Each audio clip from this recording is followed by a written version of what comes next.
Yo, what is up guys? Delboy here, aka Blue Collar Sports TV. Hopefully you guys are doing well. If you're new here, smash that like, hit subscribe, all of that good stuff. So some news coming out of the heavyweight division. Former WBA champion and long-time heavyweight title contender Alexander Povetkin has officially announced his retirement on his Instagram page. He retires at 41 years old.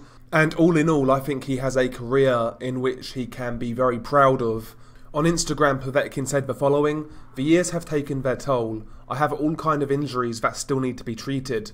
The time has come for me to end my career." So those are the words of Alexander Povetkin. And of course, after the second Dillian Whyte fight, Povetkin's manager went on record in saying he will try and persuade Povetkin to retire. And all in all, I think it is the right decision. I think in Povetkin's previous few fights, it's been apparent that this guy is on the downward slide and declining quite quickly. I mean, in his last fight against Dillian Whyte, to me he looked shot to bits. His balance in that fight was all over the place. And traditionally, Povetkin has always had great balance. His footwork in the Dillian Whyte fight was pretty poor. He couldn't get those same explosive bolts of energy which he used to get previously in his career, and his punch resistance to me seemed to be declining rapidly. I mean, I was saying this even in the first Dillian Whyte fight. Yeah, Povetkin knocked out Dillian Whyte, but to me, I felt prior to that stoppage, Povetkin looked as faded as I've ever seen him, and that was the reason why I picked Dillian Whyte in the rematch. And yeah, all in all, I think it's the right decision for Alexander Povetkin. At the end of the day, the guy's achieved a lot in the sport of boxing, all the way back to the amateur days. Most notably, an Olympic gold medalist at super heavyweight in the 2004 Athens Games. He won a gold medal for his country. He turned pro back in 2005.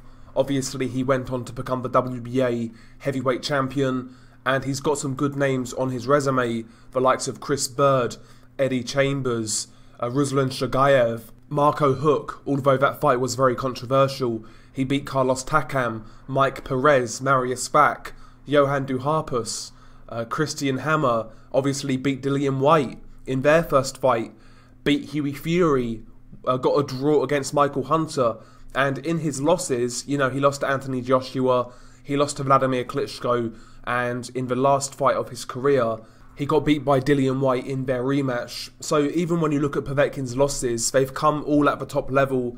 And in my opinion, the last defeat of his career was largely due to the age factor of Povetkin and where he was at in his career at that time. Me personally, I've always felt that a prime Povetkin would deal with Dillian Whyte quite comfortably, to be honest. So yeah, when you look at his losses, they are not bad at all, nothing to be ashamed of. And in his own right, he's got some real good victories in the heavyweight division. Put it this way, Povetkin's basically been a top 10 heavyweight since, what, 2007 maybe? I would say, when he beat Chris Bird. He's basically been a top 10 heavyweight for about 14 years. That is remarkable consistency. And, you know, all in all, I think Povetkin has had a great career. I basically started following him from very early on in his career. And I always enjoyed his style. I enjoyed a lot of his knockouts. He had some good fights. Obviously, the Dillian Whyte first fight. The Marco Huck fight was a great fight.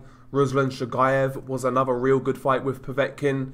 Even the Joshua fight I quite enjoyed as well. So, all in all, as a fan of boxing, Povetkin's given me some real good fights. And he's always fought a pretty high level of competition. Basically from like 2007, 2008. He's been fighting some real dangerous, tough guys. So, yeah, I mean, long career, successful career, made a lot of money, was a big part of Russian boxing. He did a lot for Russian boxing. So, yeah, I take my hat off to Alexander Povetkin. Thoroughly enjoyed his career, really enjoyed his style of fighting. And I will miss him, to be honest, but that is boxing. Credit to Alexander Povetkin. A well-earned retirement, and hopefully he lives a long and fruitful life after the sport of boxing. And yeah, man, big up to Alexander Povetkin. Share your thoughts below. What did you make of Alexander Povetkin's career? Were you a fan of him? Were you not? Share your thoughts below. I'm intrigued to hear what you guys think about Povetkin and his career as a whole. Share your thoughts below. Peace.